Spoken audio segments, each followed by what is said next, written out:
Thank you. Thank you, Susie. And thank you, Coos County Democrats.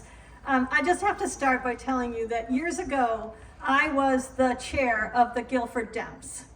And I used to say that if my husband and I went out to dinner, that was a meeting of the Guilford Dems. I know what it's like to do this kind of organizing work in a red community.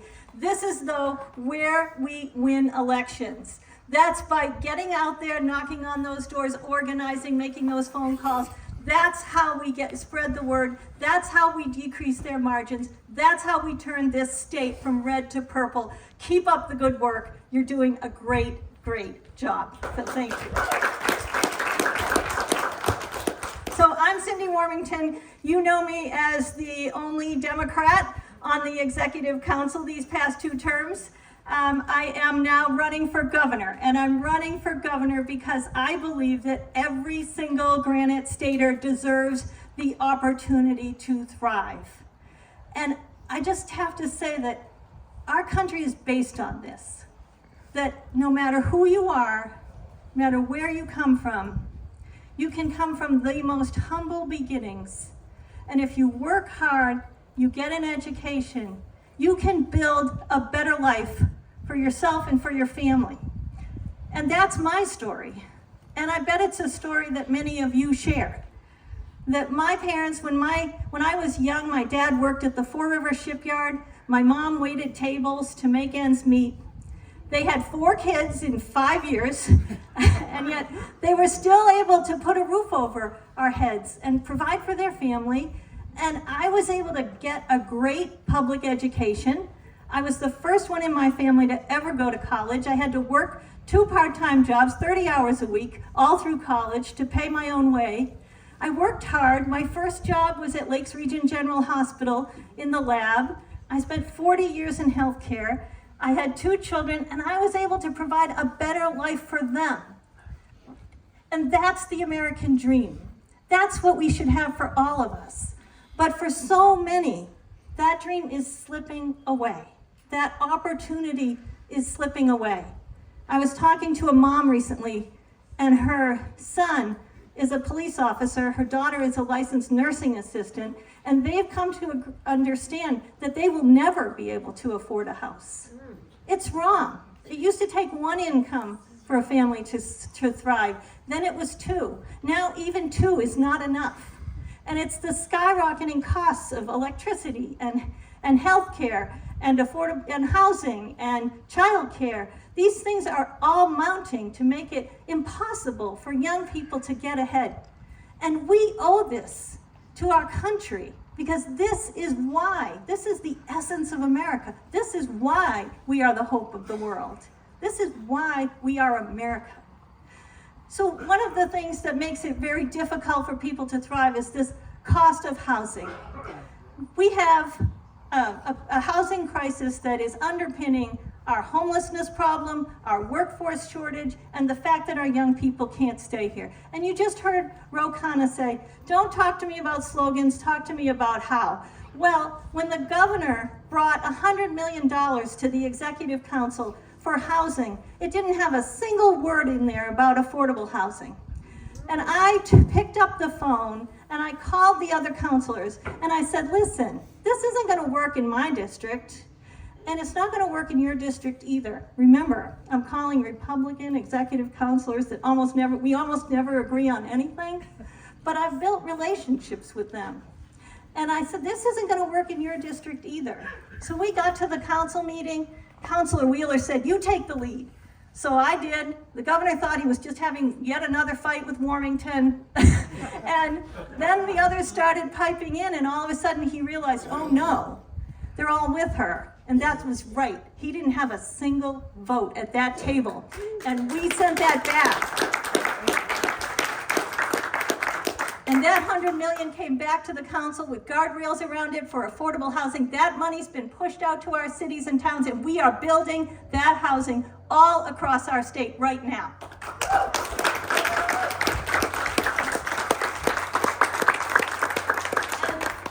And we are going to do so much more because you don't get 60,000 1,000 units behind if you're paying attention to the problem.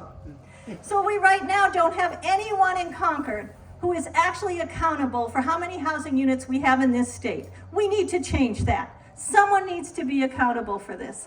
Second thing, we need to change the narrative around housing. We need for people to understand this is not a not in my backyard situation.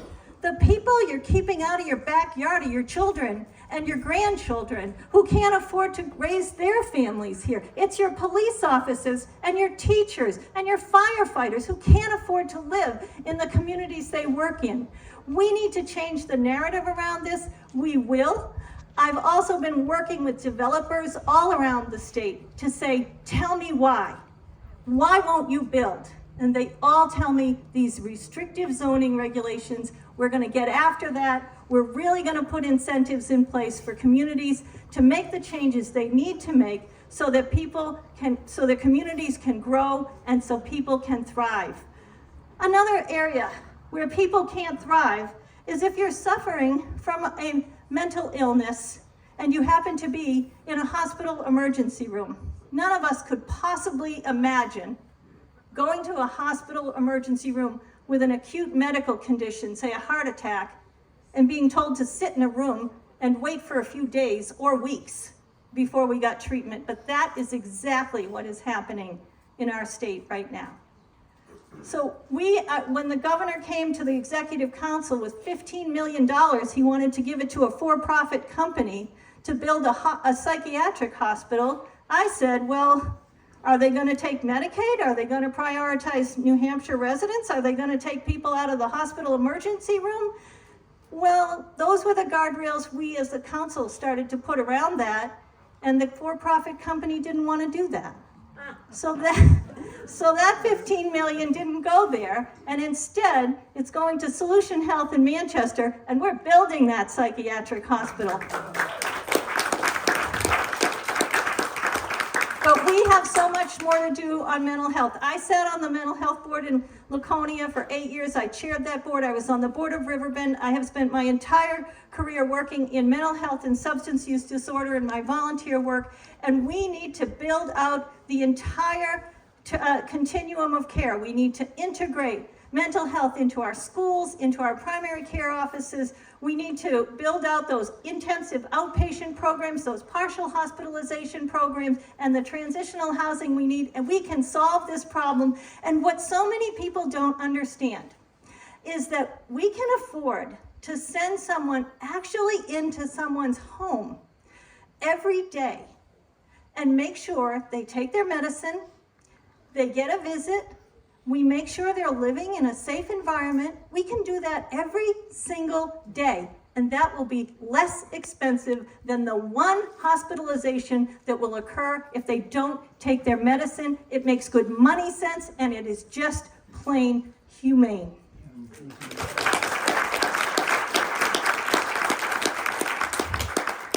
We can't thrive without a public education system. It is the bedrock of democracy. It's how we make good citizens. It's how we make sure that everyone gets a fair shot at the future. This is how we build communities. And Frank Edelblut is working every single day to make sure that he undermines that and takes that away from the next generation. He does not believe in public education. But let me tell you the good news. Frank Edelblut's term is up 2 months after I take office.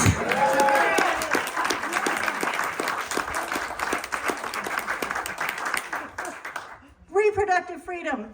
Women cannot thrive if they cannot plan and prevent and space their own pregnancies.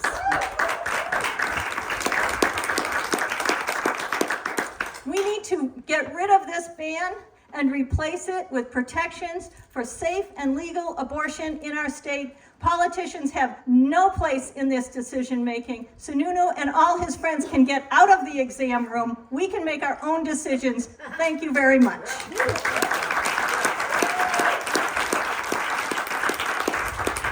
But more than this, that ban is dangerous. It puts doctors in a horrible position of having to decide, is she sick enough that I can actually render care. Is it 80% that she's gonna die, 90, 100? Just how sure do I have to be that she's gonna die before I can render care? It is appalling, it is dangerous to the women of our state, and it makes it so that specialists and physicians don't want to come and practice in our state because they can lose their license, they can lose their liberty. If they do, it is undermining our entire maternal fetal health care system. You all know about the maternity deserts in the North Country, and we cannot tolerate this ban any longer. It will be banned if I'm governor. So just a little bit about my work on the Executive Council. On the Executive Council, you have really 4 years of on-the-job training to be governor. We know where all the money is. We work with the legislature, with the governor, with the Executive Council. I know how government works. I work with every single commissioner in our state, and I represent 3,000 square miles of our state, 81 cities and towns.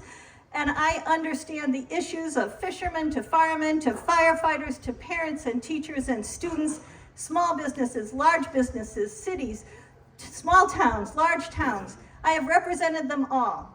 And in particular in the North Country, I have been fighting for broadband to make sure this is once in a lifetime money we have right now.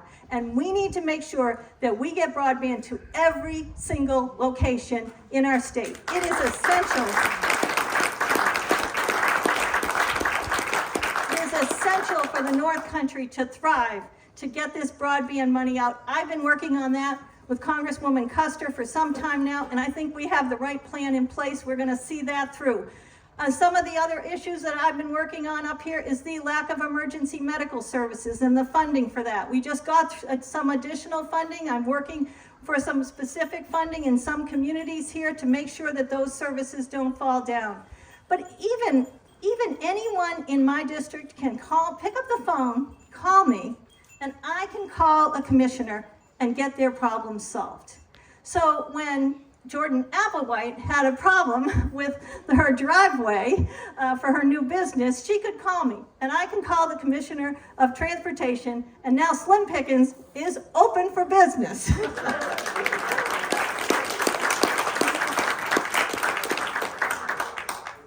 We are not going to tolerate a landfill next to a lake. We're going to make sure this biomass plant stays open. We're going to focus on the issues and the things that matter to Coos County. I was a lawyer for 20 years before I joined the Executive Council. I was general counsel to Upper Connecticut Valley Hospital. I know the healthcare issues all over the North Country, and I've been representing the North Country on the Executive Council. So I am ready to go to work for you. I just want to say one of the important things about knowing these commissioners and knowing what they do is that when you are elected governor in this state, you don't get to pick your commissioners. You got to work with the ones that are already there until their terms are up. And I know every single one of them, and I know how to pick up the phone and put government to work for the people of our state. So we have a real choice in this election. And this is our best opportunity to make a real change for the direction of our state. And we can right now choose to live in a state where everyone has the right to vote, where everyone can make their own healthcare decisions, where you can love who you love and be who you are. We can live in a state where teachers have the right to teach and students have the right to learn the truth.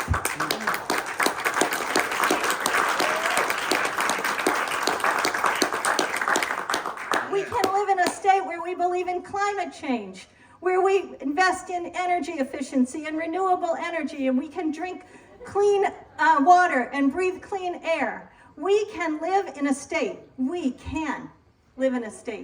where every single working family, like mine, can put a roof over their heads, feed their children, clothe them, give them a great education, and retire with dignity. It is not too much to ask. I hope you'll join me on this journey. Thank you.